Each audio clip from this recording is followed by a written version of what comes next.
آج دوستوں بہت پریشان کن دن ہے، صرف ایک آدمی کے لیے نہیں، پورے جامشوروں کے لیے ہے۔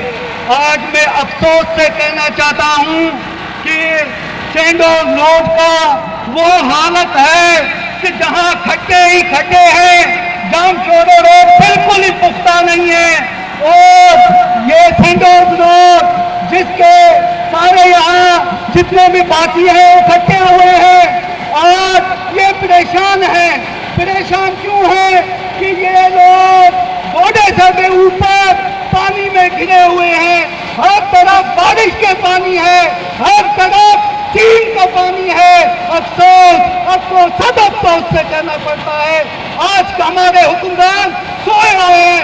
خدا کے لیے جاگو، یہ سینڈوز روڈ کو پختہ کرو، ہمیں ڈرینیج سسٹم دو، ہمیں واٹر سپلائی کا نظام دو، ہمیں بجلی کا نظام دو۔ ہمارے بچوں نے کیا قصور کیا ہے کہ آپ لوگ ہمیں 50 سال بھی پرانے دکیل دیا ہے۔ خدا کے لیے ہمارے مائیں بہنیں جب بھی سینڈوز روڈ سے یہاں سے گزرتے ہیں اپنے پانچے اوپر کر کے جاتے ہیں۔ جب بھی ہمارے ایمرجنسی طور پر کوئی ایمبولینس یہاں سے گزرتا ہے، خدا کی قسم 2 کلومیٹر 3 کلومیٹر یہاں سے کم از کم 2 گھنٹے لگتے ہیں۔ شرم ہونا چاہیے آپ کو وقت کے حاکموں۔ میں کہتا ہوں جلد از جلد یہ سسٹم بحال کرو، نہیں تو پچھتاؤ گے۔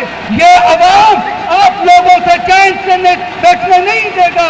خدا کے لیے سینڈوز روڈ بنا کر دکھاؤ، خدا کے لیے ڈرینیج سسٹم بحال کرو، خدا کے لیے یہ برسات کا پانی نکالو، خدا کے لیے یہ تاکہ ہم اپنے بچوں کے سامنے کل شرمندہ نہ ہو کہ ہم ایک روڈ آپ کے لیے نہیں بنا سکے، ہم آپ کے لیے ڈرینیج سسٹم نہیں بنا سکے، ہم آپ کے لیے واٹر سپلائی نظام نہیں لا سکے۔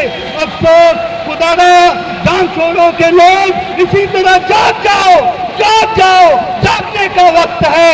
اگر جاگو گے نہیں تو میں کہہ رہا ہوں کہ کل پل بھی گرا ہوگا، سب کچھ گرا ہوگا۔ تو میرے دوستوں، میں صحافی برادران کا اور میڈیا کا شکریہ ادا کرتا ہوں۔ میں بحیثیت چیئرمین تحریک مست قلندر PMQ آپ لوگوں کو سلام کرنا چاہتا ہوں، اور تاکہ ابھی کسی اور کو باری دے دیں۔ بہت بہت شکریہ۔